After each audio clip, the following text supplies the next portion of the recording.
مقدر لکھنے والے کے ہاتھ میں ہے مقدر کا بدلنا۔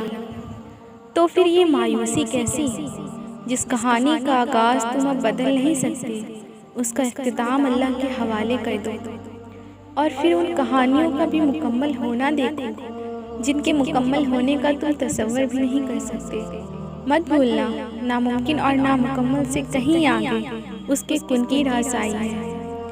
جیسے وہ وقت گزر گیا ویسے ہی اس وقت نے بھی گزر جانا ہے، اور تمہارا غم اتنا ہی عارضی ہے جتنی کہ یہ دنیا جس سے یہ ملا ہے، اور یہ تو اللہ کا وعدہ ہے کہ ہر مشکل کے ساتھ آسانی ہے، اور اس کے وعدوں سے زیادہ سچا کوئی نہیں۔ تو پھر بس مسئلہ اس کے حوالے کر دو، اس یقین کے ساتھ کہ وہ کوئی نہ کوئی حل نکال دے گا، اور پھر اس کی محبت اور رحمت کے جلوے دیکھو۔ جب مشورہ اللہ سے مانگا جاتا ہے تو مشورہ بھی ملتا ہے اور غیبی مدد بھی۔ دعا اپنے آپ میں ہی قبولیت کی سب سے بڑی دلیل ہے۔ اللہ تمہیں دعا کی توفیق ہی تب دیتا ہے جب اس کو تمہاری طلب کا انداز پسند آ جاتا ہے۔ پھر وہ چاہتا ہے کہ تم اسے بار بار مناؤ تاکہ وہ تمہیں تمہاری مانگی ہوئی چیز سے نواز سکے۔ اس لیے وہ تمہارے دل سے اس کو نکلنے نہیں دیتا جو تمہیں اللہ سے جوڑ دیتی ہے۔ تبھی وہ ایسے معاملات پیدا کر دیتا ہے کہ تم اس کی جانب کھینچے چلے آتے ہو۔ تو پھر کیوں خود کو ہلاکان کیے بیٹھے ہو؟ نصیب ہی اگر سب کچھ ہوتا تو اللہ کبھی تمہیں دعا مانگنا نہ سکھاتا۔ اگر مقدر کا ہونا ہو کر رہتا تو اللہ کبھی موسیٰ علیہ السلام کے لیے سمندر کو 2 حصوں میں نہ تقسیم کرتا۔ اگر التجائیں رد ہونی ہی ہوتی تو وہ یہ کبھی نہ فرماتا کہ مجھ سے مانگو میں تمہیں دوں گا، مجھے پکارو میں تمہاری پکار کا جواب دوں گا۔ تو پھر اللہ پہ یقین رکھو اور ان وسوسوں کو دل سے نکال دو جو تمہیں مایوس رکھتے ہیں۔ معجزے صبر اور انتظار کرنے والوں کے لیے ہی ہوتے ہیں، اور اگر یقین ہو دیکھنے کا تو وہ اندھوں کو دکھائی دیتے ہیں اور بہروں کو بھی سنائی دیتے ہیں۔ ان پریشانیوں سے خود کو آزاد کر دو اور تسلی رکھو کہ وہ جو راہیں کھولنے والا رب ہے وہ یا تو راہیں کھول دے گا یا ان راہوں سے دل موڑ دے گا۔ امید اور روشنی تمہارے اپنے اندر ہے۔ اگر وہ تمہارے دل میں دعا کا خیال لا رہا ہے تو وہ تمہیں اس بات کا اشارہ دے رہا ہے کہ اب بھی سب ختم نہیں ہوا، اب بھی کل کی امید باقی ہے، اب بھی وہ تمہارے نصیب کو تمہاری چاہت کے مطابق کر سکتا ہے۔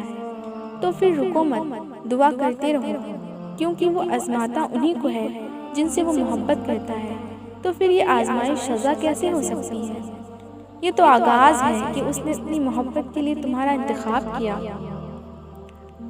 اور پھر ہر تکلیف کا آخری حل سجدہ ہی ہوتا ہے۔ زندگی کی ٹھوکریں یوں ہی ہمیں گراتے گراتے اس مقام تک لے آتی ہیں جہاں ہم اتنا تھک جاتے ہیں کہ نہ آنسو بہانے کی ہمت رہتی ہے اور نہ ہی کوئی لفظ منہ سے ادا ہو پاتا ہے۔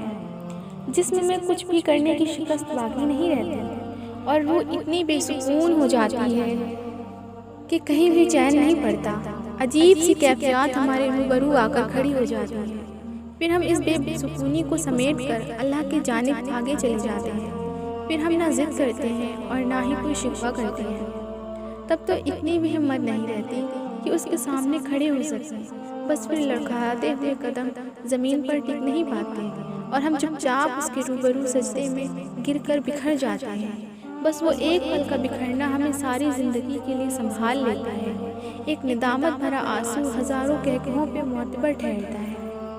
پھر اللہ یہ سوال نہیں کرتا کہ یہ تمہارا پہلا سجدہ ہے یا دوسرا، پھر تو بس وہ ان کرچیوں کو یوں سمیٹ لیتا ہے کہ اس کے بعد درد کا کوئی سجدہ نہیں رہتا۔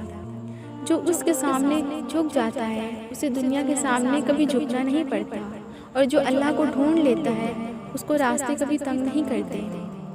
بس ہم یقین نہیں رکھ پاتے، تبھی تو یہ بھول جاتے ہیں کہ ممکن کے وسیلے اللہ ناممکن سے ہی بناتا ہے، اور معاملات تبھی سلجھتے ہیں جب اس کا الجھا ہوا بندہ اس کی طرف لوٹ آتا ہے۔ جب مدد اللہ سے مانگی جاتی ہے تبھی معجزے ہوتے ہیں، اور جب معجزے ہوتے ہیں تب تقدیر بدل جاتی ہے۔ تو پھر جس کو اس نے تمہارے لیے سنبھال رکھا ہے اس کے نہ ملنے کا خوف کیسا؟ جب وہ زمین کے ساتھوں تہ میں رہنے والی چیٹیوں کو رزق دے سکتا ہے اور سمندر کے آخری حصے میں رہنے والی مچھلیوں سے باخبر رہ سکتا ہے، تو تم نے سوچ بھی کیسے لیا کہ وہ تمہاری دعا نہیں سنے گا؟ وہ سب سنتا ہے، وہ سب جانتا ہے، وہ سب جانتا ہے، وہ سب دیکھتا ہے۔